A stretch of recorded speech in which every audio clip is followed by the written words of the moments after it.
process of you owning the shop and everything you've been through, the main reason why I wanted to like have you explain that story again is because people don't see all of that.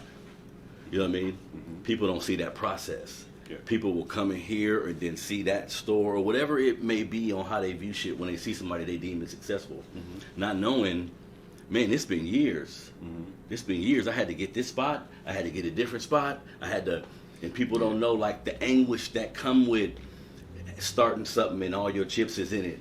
Now you got to move and do something else. You know what I mean? Yeah. It's a part of the process. You know, people oftentimes ask me how's business, and I tell them one is as well as you supporting it. You know, what I'm as well as you supporting it. Yeah, individually. 'Cause it's an individual thing. Mm-hmm. So if you asking me about the store and you haven't bought nothing, you gonna feel that, and I want you to feel it because it's something for $5, $10 that you could support to make sure that we have a store to go to.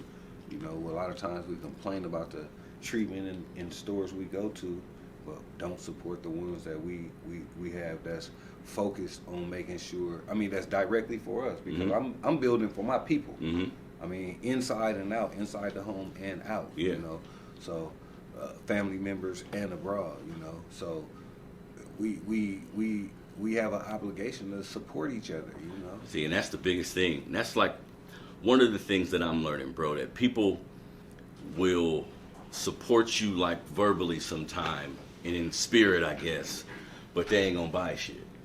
But they don't, or they don't see the value in them buying something from you. They don't see it as a priority. But we aware every name brand that's out there. Yeah. But when we know our boy got some shoes or a shirt or some shit that he's selling. It's a poverty mindset. Come on now, man. If it were you, you'd be looking at that person. Mm-hmm. You know, so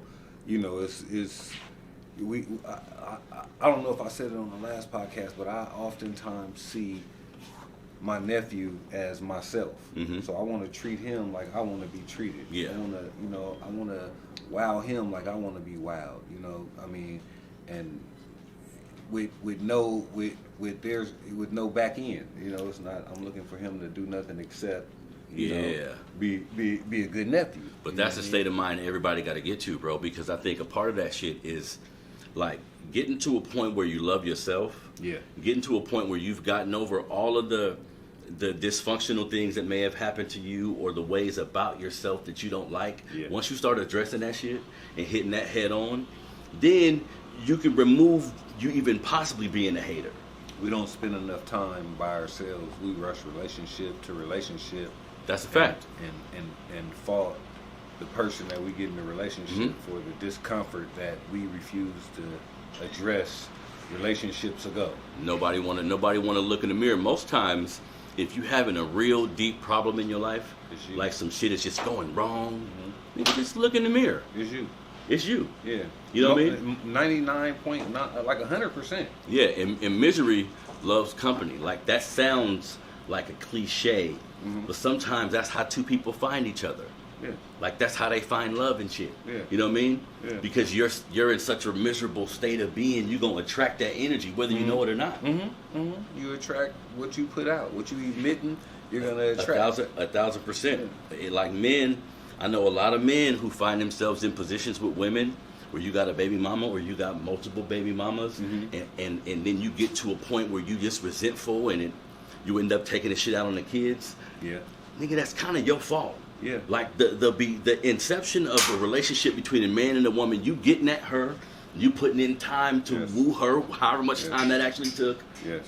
That shit is on you. You got to make better decisions. I tell the young people around me now, I wish I would have thought that way. Like, nigga, having sex with a woman unprotected, you got to protect that like you protect your Social Security card. Yes. You ain't just giving that number out to anybody, is you?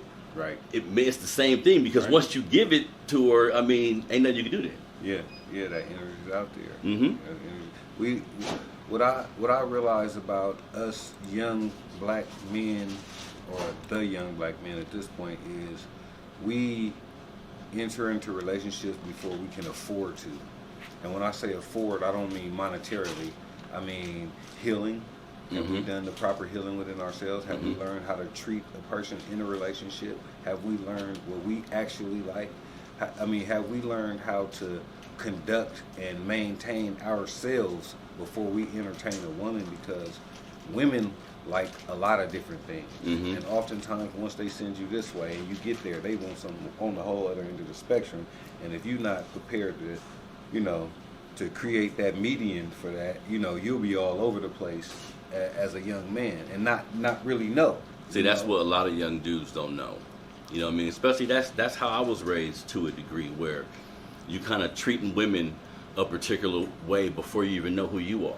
Yeah. So a lot of just people in general don't take necessary time to get to know who they are.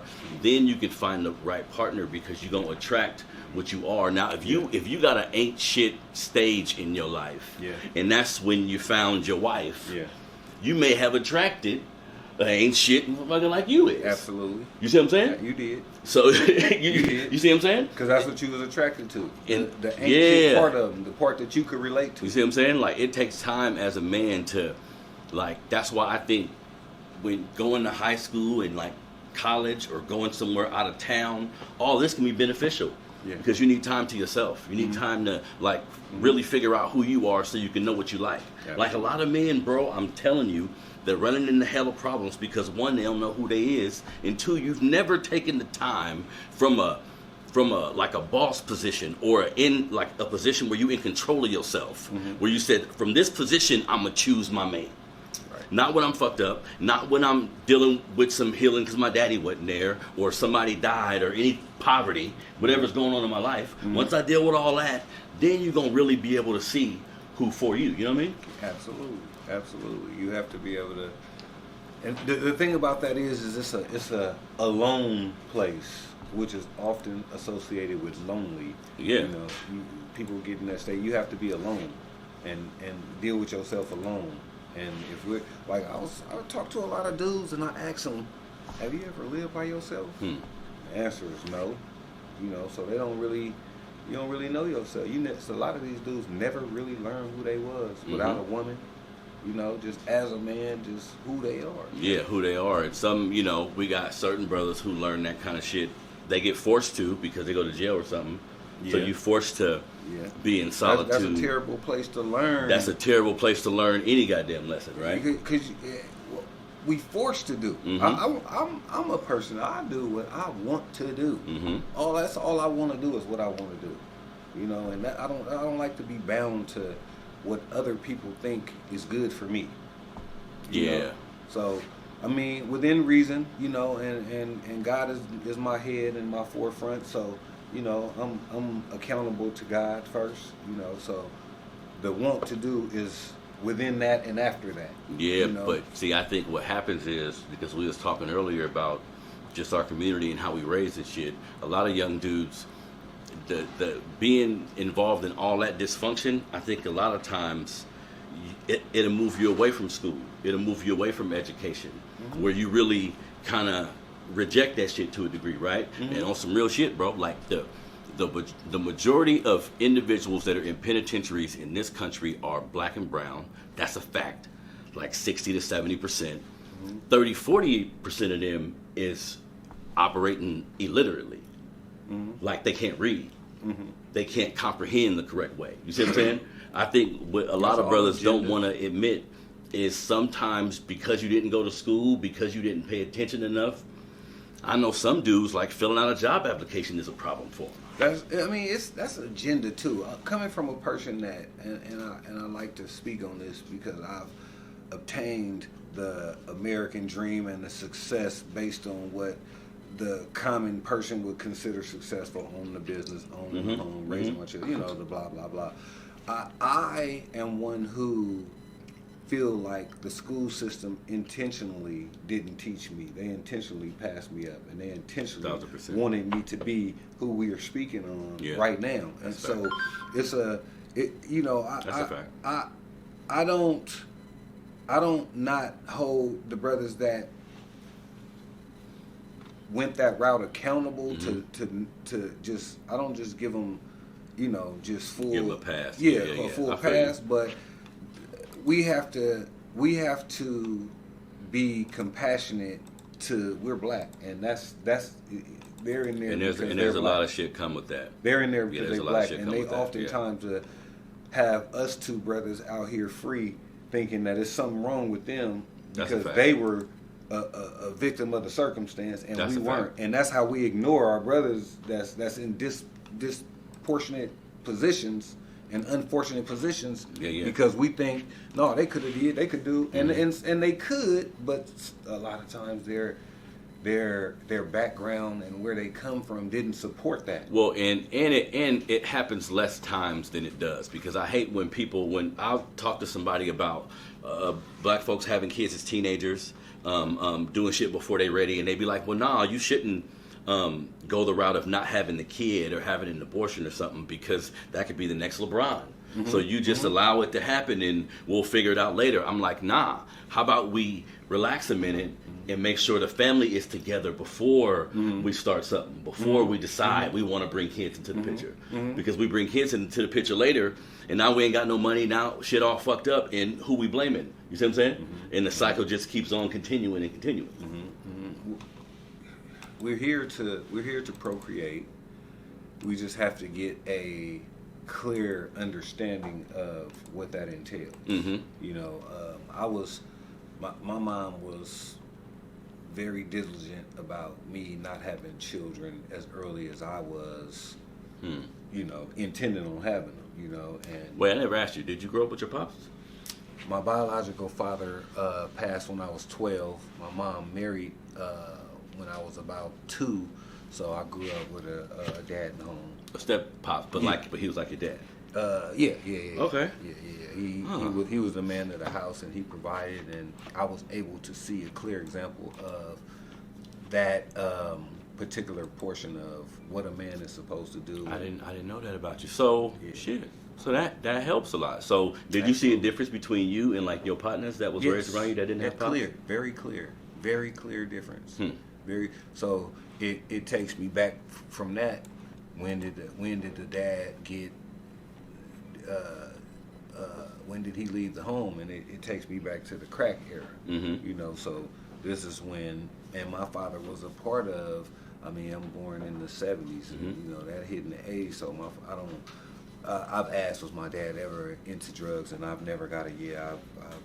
I've gotten no. But I can't understand why he and I didn't have I met him. I was able to, you know, get a couple of, you know, interactions, you know, but not enough to get a good influence. And I also think that my mom was intentional about not having you around him. Yeah, like you know, this who he is. I'm gonna let you know him, but I think it was very normal for her for me to not be around him because she didn't know her dad. So, you know, didn't know the importance of it. I mean, yeah. I mean, thought it was good enough. Just you didn't know him, you know. But and she gave him leeway to come get me, and he didn't do his end too. So that happens. You know, it was you know. Yeah. Average situation, you know. Yeah. Okay. Because I always look at that, man, like that. Once we get of a certain age, there's no excuse for our behavior. Like there's a process you can take, and there's shit you can do to like get on the journey of healing yourself. But the beginning matters. Yes. Like who raised you? Yes. Who wasn't around? Yes. Like you rarely like completely just get over the shit. You figure out a better way to deal with it. You know what I mean? So that's important. Like watching the man deal with problems in the house. Like I think sometimes when we have kids and shit, we don't even see the benefit of that. That's why like attempting to pick the right woman is so important, because then y'all can be in the house together, and we don't know what that house in like being in the house together, bro. Look, I got 5 kids, 4 of them. They had to do the whole weekend shit. I was younger, going through a lot more, paying hella money in child support. I had to grow, you know what I mean? My youngest son, I got to live in the house with him his whole life. I see the difference in just the relationship piece, but also in everything I can be involved in. Because when you don't live with the woman and your kid is in another side of town and he get in trouble at school and shit, you got to drive over there. You got to go when you go off work. You got to go the next day or something. Sometimes you got to hit that shit when it's hot. Like soon as it's so many things I've been able to address because I'm right there. You see what I'm saying? So we got racism to deal with, and we got like the creation of just white supremacy isn't a myth. It's like a real thing that's still affecting our communities. That's why there's black communities because of racism. Like they were actually created. All these communities were actually created. You see what I'm saying? So we have to think about that. But at the same time, that's why we need to talk to our young brothers and figure out a way to get through to them so we can start doing our part too. Like as far as how we raise our family. Because when we do shit the wrong way, quote unquote, we kind of make it worse. Right. You know what I mean? Right. You absolutely, you know, you get what comes with what you do. And if you're doing something low frequency, you're going to get, you know, low frequency turnout. Now, when we was talking, you also mentioned something about like a self-confidence piece. Like, what do you think it is with a lot of our young brothers? Like, I think for me, I think a lot of the hate that we see from dudes, a lot of the why somebody won't be happy for you. You know what I mean? We're wired competitively. We're wired to compete amongst each other instead of want for each other what we want for ourselves. That's a process, though. You got to get there. You know what I mean? So it's a difficult thing to want you to win when I'm not in the position to win. Let me ask you something though. So because another thing I see, like just in our families, right? Like the love is real tough, like too tough sometimes. Meaning, you know what I mean? You owe somebody $15 for 3 months, and they be like, you know what I mean? I ain't talking to Jackie no more. Because you owe me. Like we had cut each other off, right? Like how you feel about that as like black people and family? Like is there what's like the point for you where somebody in your family you love and you know y'all got a togetherness just based on being raised together and everything? Is it a point where you'll be like, I'm gonna cut him off? Like I ain't fucking with you no more at all in life type shit. I struggle with that, man, because one, we conditioned that way, and that's one of our problems. We too quick to cut each other off. But I just had a situation where one of my girl cousins went to jail and her bail was $500. And I'm the one that gets the phone call, and usually I just, you know, do the little thing and don't make too much noise. But I said I'm gonna reach out to the family, and I reached out to a few people, and you know, we couldn't get $500 between a few of us. And I'm like, man, that and I watched this cousin do things for other cousins that was in that disposition. You know, I watched this cousin, you know, forget that it's a girl cousin and the bail is $500. Why? Who's willing to let her sit in there? That's, you know, that just says if it was me, you'll be sitting in there. I'll be sitting in there. And I get every phone call known to man about what's going on in the family, coming out the pocket more than people know. You know, to the point where I think if they really knew, some of them just would stop calling. You know what I'm saying? If they found out how many phone calls I get, you know. But it was sad to see. So it's like, man, it's a struggle to be like, you know, I got some cousins and some family members that haven't came and supported my store. It's been almost a year. And it's funny how, and I understand how that can feel. Like that's a fucked up feeling to know, because even like, so coming and buying something small, right? But just walking through the door too, come see it. Salute me. Yes, sir. Tell people about it, because I be thinking, right, like we use all these different platforms to do what we want to do. Sometimes that's why that's why I do what I do as well. I want to salute people who look like me, like in a real way, but actually doing an action. Like everybody on social media, you could be sharing your homeboy flyer, you could be sharing whatever he just posted. It don't take nothing to do that. Bruh, but liking it though, they to the point where they won't even like it. I'm like, damn. Well, I learned that about social media. There's a lot of people who come to me and talk to me about my show, and they never like nothing. They don't comment. It's a lot of people who just watch, bro. That's cold. Who don't participate in it. You know what I mean? That hurt. Well, when you're doing something, what we just went through just right now, and all the work you put into making this just keep going and keeping it going, I know that whole thing. You know what I'm saying? So for a person to just not click like when they see it and they didn't watch the whole thing, you appreciate it enough to watch it. I'm like, I don't care if I know this person or not. If I just watch this whole video, I'm for sure gonna like it. If it's my partner and they putting out something, I'm gonna like it. I'm getting activated. I'm gonna comment on it. But what if they just don't want you to know they liked it? Why? You know what I mean? Why? Sometimes that's yourself. that shit. You Sometimes that's that shit, fool. You hate yourself. Yeah. You hate yourself. I mean, and okay, I'm willing though. You know, I'm willing to go through that because to me that come with it. Mm-hmm. That's what come with it. You know, it was a time when I had got to the point with the MMOB brand, and I was like, man, I should just quit this stuff, man. I got this. Why? I had all of this stuff in this back room. It's not selling like I wanted to. Mm-hmm. I got more stuff than on top of stuff. I'm trying to get everything that, you know, the people asking for, want, Mm-hmm. that's coming out. I'm trying to keep up with what's going on. And I'm not, you know, it's overwhelmingly growing back here, but it ain't selling. I'm like, man, I might as well just go ahead and charge it to the game. But I just couldn't. I'm not a quitter. I can't see myself quitting. So I said, shit, I'm going to open a store. Come on now. I'm gonna go big, you know what I'm saying? Come on now. So I'm gonna just, you know, I'm gonna go to the next big thing and see what that do. And I think you got to keep pushing like that because those are the steps, bro. But what I said to myself when I was in the mindset, like, man, I should just quit. I also, very next thought was, every person that I've heard succeed and speak on succeeding has came to the point where they felt like quitting. Mm-hmm. So I said, this is a part of succeeding. Yeah, feeling like quitting. You gotta go through the part of feeling like quitting in order to succeed.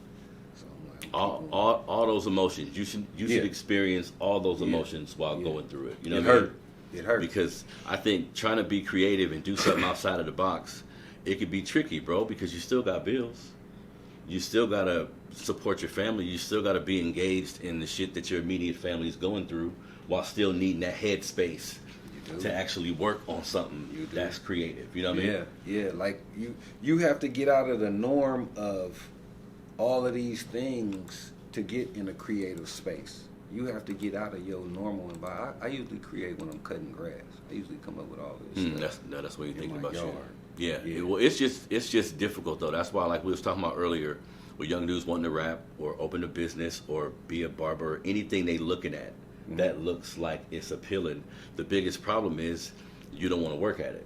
Like, you don't want to put up them 10,000 shots. You don't want to go through the emotions of... You don't want it. Because it be a moment. Some people have a little moment where something happened, where it motivated them to want to do something. But it ain't for everybody, though. That's true. That's what we got to understand, too. You mean like business ain't for everybody? What you mean? Business ain't... Some people just... Because they can't wrap their mind around the thought of being there, it's just not for them. I've tried to talk more people into business than words will allow. But the fact is, that's what I want, and that's for me. You know, I had a lady friend I was living with, my woman at the time, and I was trying to get her to help me with my business, and I needed her to go somewhere with me. I just wanted her to pick out the sunglasses for the women. You know, I'm not a fashion person. I'm selling what people want. You know, so I'm asking her to do that, and she just came out and said it like that. You want that? I don't want that. You know what I'm saying? I was like, ooh, that hurt to the core. Yeah, but that's and if when dealing with a chick, if that's like your woman, that's like some fucked up shit though. Because if you chasing a dream, that's the worst thing possible, to have a chick you rocking with who don't believe in it. Because you, as a man, like that shit matters. Yeah. That feels a particular way. Yeah. When you know, and that's when you talk about the woman you live with, like the woman you're really giving your time I'm putting to. it into. I'm putting everything I'm selling. I'm bringing this home. What I'm producing, I'm bringing home. And my woman, I want her to, you know, to feel the benefits of being my woman. You know what I'm saying? So, it hurt. You know what I'm saying? But that's a sign right there too, though, because, and like we was talking about earlier, a lot of times people don't really see it if they don't see a whole bunch of something attached to it. If they don't see a whole bunch of money, if they don't see a whole bunch of something, but it's a process. And I'm a wild boy, man. I'm thinking so far out the box that I gotta be compassionate to the point. I understand. I understand. Like I'm a continuation graduate. You know what I'm saying? And at this time, I'm a homeowner and the business owner of two businesses. Like the two don't. You know, to be honest, I don't think my parents seen it in me. You know what I'm saying? That's how it be though, bro. Yeah. That's how And it be, I don't yeah. fault them either because you got, like I said, you got to be crazy to really. You got to be kind of crazy. Yeah. You got to be crazy to put it on the line. Like I told my children when we first was getting the first barbershop, I said, of course I had the money, but I was like, get y'all penny banks. This is what we've been saving for, so they could have a part of the investment. We invested in our own business, so they could be involved in that. And you know, I'm gonna grow this for us, and they're gonna reap the benefits of that. Those penny banks when they was young, you know, that they, you know. You're going to benefit from that. But that's them watching you do that too. That's a part of this process. Because it's like doing something outside of the box, it's a whole thing to it, bro. And sometimes a piece of it is just the inspiration you may provide to people who watch it. If watching you keep going, watching you stay involved. Because be a dog. Like we was talking about school, you write about how school do all of us. Because school is conditioning you to be a worker. Like that's the reason why they're not teaching you about stocks and bonds. They're not teaching you about how to open an LLC. They're not teaching you how to open a trust for your family. Right. They teaching you robot shit because they want you to go out into the world and actually get a job and just become one of the sheep. You know what I mean? So it's to step outside of that box. It's difficult, but it's possible. It's very possible, but it comes with the believing in yourself, the confidence. You know, and for me, I think that's looking in that mirror, like really taking a few minutes to look at yourself in the mirror. That's the only way shit really changes. Look at yourself though, like for real, like really critique yourself. Like you know what you looking at, like what you doing, like really check yourself. You know, and that's your place to believe in yourself, because you could tell yourself what you could do anything. Real shit. Hey, something else I want to talk to you about, like on a lighter note that I was thinking about while I was driving over here. You seen that Cat Williams interview, right? Yeah. And everything involved with that. What's your take on like because I never talked to you about nothing like this before. What's your take on like men wearing dresses? Like the Hollywood thing, where some of these dudes in Hollywood may be playing on the other side for some bread, maybe capitulating and doing all kind of shit. You know what I mean? So you think a dress is connected to that, or you see a nigga in a dress and you just be like, whatever. It's just comedy. Earlier, when I was younger, I saw it as comedy. It's funny. It's what you don't see. A man in a dress. You know what I'm saying? It's funny. But now that I understand the agenda, now that I understand they trying to target your son to convince him that, oh, this is okay. Now I'm like, man, it's not even funny. Now it's not even funny no more. No, hell yeah, fool. You know it's a complete emasculation of black men. Like all the top actors, this is just my opinion, most of the top black actors, they've approached them with that, like to feminize you. And to me, I think a part of it too, fool, is just to see what you gonna go for. Yeah. Like what you gonna say yeah to. Because in life in general, people gotta get used to saying no. Like no is way more beneficial than saying yeah to shit. That don't fly in Hollywood. You know what I mean? No, don't fly in Hollywood. And if you want to, I think to get to a certain spot, get anywhere, I don't think. So you think everybody? Yes. Yeah. Wait.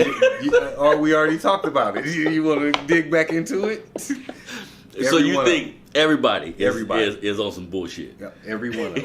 They have a job to do. You know, I make stuff up in my mind. So I came to the point where you get a deal. Everybody with a deal. I just think like they get this little here go this cell phone. We're gonna call you on this when we call you. Go and enjoy the money. You got that, which is your money, your whatever package we gave you, whatever you signed for. This is cell phone. We call that cell phone.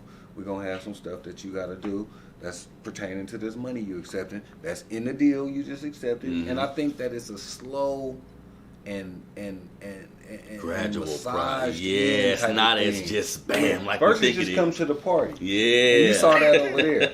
You know what I'm saying? First is just show up on time. You know what I mean? Yeah, and then it's take this, and then it's drink that, and eat at this restaurant. You know, it's just get to telling you what to do slowly but surely, and then to get the group. I think most of Hollywood is like that, because when you get like a Cat Williams or a Dave Chappelle or anybody, Corey Holcomb even, who think outside of the box, they get villainized. These are independent people. They get villainized. I think whenever you see a situation, who's ever outside of the crowd, you need to look at what they doing. They might be right, because most motherfuckers just follow suit and willing to do anything for money. And people will say what they won't do for bread, fool, until they get in that situation. You know what I mean? This is how I see it. I see it like sheep in a herd. In a herd. And for me, I see it like we walking along this fence, and over there is the grass. The grass. And for me, I just jumped over the fence. I'm gonna just take a chance and just, you ain't want to do that shit no more. You ain't want to keep everybody over here head is up somebody's ass as they walking in the herd. That's how they want you. And I don't want to do that. I want to do what I want to do. And when I jumped over there, it's been green. I've been, hey, Neff, hey, cousin, hey, sis, hey, everybody, come over here. I convinced my sister to quit her job. Like, why are you working for them people when you can work for yourself? And after a few years of really getting hung up on, she finally she told me one day she quitting her job. You know, they was getting on her nerves, and I still standing on what I'm standing on. Like, you doing your own business, you making enough money. The time that you put in there, you could put that into your own business. And for the last few years, she been doing it, and she, look back and like she was happy that she did that. You know what I'm saying? I think like, independence is... We can do that. And you're right. We can all do it. Yeah, that all plays into the same shit. The independent mindset helps because when you dependent on people, sometimes you're willing to capitulate. You're willing to do anything. That's why you got a lot of them brothers. That's why you got a lot of them brothers on some bullshit. They compromise you. You can't go see your son play baseball because we need you at this time, and that's why sometimes called in. A lot of people will say like a millionaire, or there's a lot of rich people who are miserable because sometimes it ain't about the money, fool. I said, I tell my nephew, we've been talking about this for the last few weeks. I tell him the top and the bottom is the same. You know what I'm saying? The same thing that people go through at the bottom. People at the top, they say it's lonely at the top. It's lonely because of a whole lot of things. You know what I'm saying? Because not a lot of people it hurt up there like it hurt down here. You know what I'm saying? You gotta find that medium where enough is enough, and you're satisfied, and we have to stop living to the standard of what society tells us is good for us. You know what I'm saying? A Honda and a Mercedes do the same thing. You know, we got a standard on that to make each other feel better or worse about who we are. You know? That's real shit. No, that's something we definitely suffer as black folks. Oh, something else I want to touch on with you. So, because we around the same age, so we was around when Bad Boy was really popping. Like when Puffy and them niggas was on fire. And how do you feel about how all this is playing out? Like, we see the shit that happened with Suge, right? It's well documented what happened with Pac, and we was right there for all that shit, you know what I mean? But everything playing out with Diddy, it's crazy, man. Because when you look at everything from the history of all that shit, it's like, dude was up to something. Like, dude, because I don't know how much of the things they saying about him is true. But where there's smoke, there's fire. Like, I think, because there's been a lot of people who've died around this man. Like, literally died around him. Sitting next to him, the same venue. He always the one coming out clean. You know what I mean? And like we talking about Hollywood with all the freaky shit these niggas be doing in Hollywood, it could be the same thing. Like, to me, on some real shit, Puff could have been like a part of some little gay mafia or something. You know what I mean? Where he it's very possible. Where he was protected or something. I'm like, why this nigga the only one left standing? You gotta look at that kind of shit. You know what I mean? It's something to be looked at, but it's a part of that deal. It's a part of that deal they give you, Part of that deal. Everybody got a part to play. You got this many people to bring in and to do this with. I mean, it's not. This dude, artist, is always complaining about being broke. It was always something. It was always something. You know what I mean? You know what I mean? Mace got away. Yeah. Mace, and it's funny how something I read that made hella sense to me. Most of the artists leave, nigga, and go to church.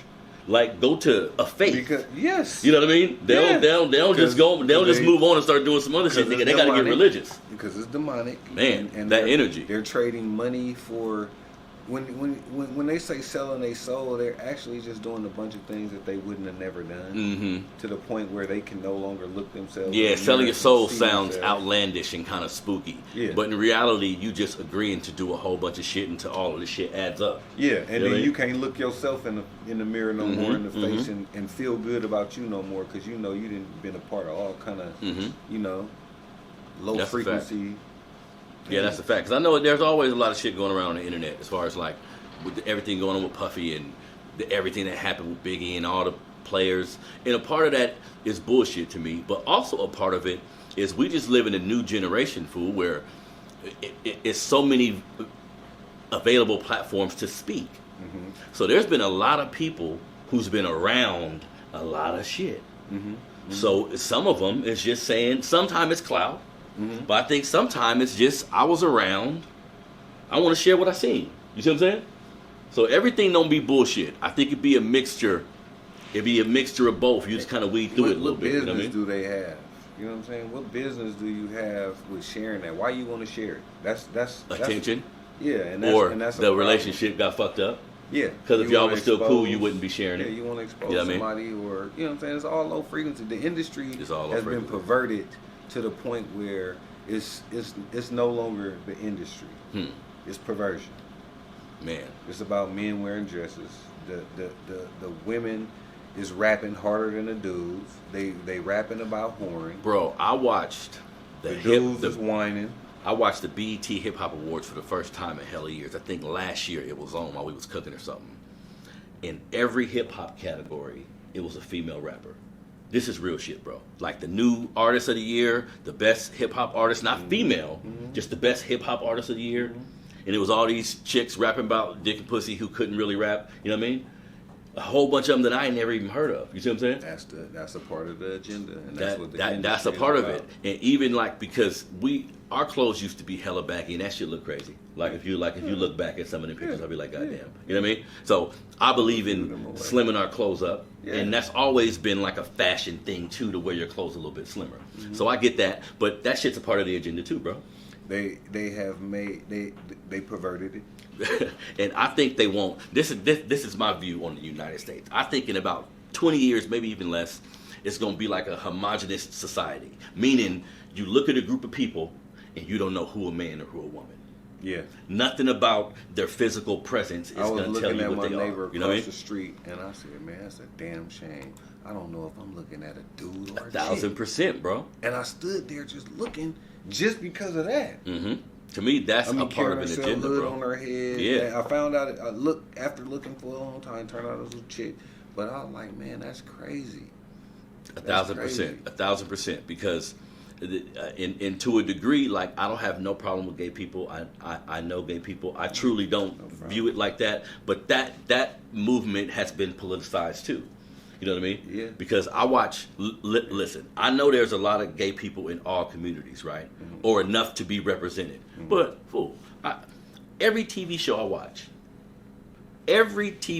watch, and I watch a lot of different TV shows on different platforms, they always shoving some type of gay agenda in there. You know what I mean? When Barack Obama was in office, he did a press conference and he basically said, I'm okay with two dudes having sex, That basically. was his second term.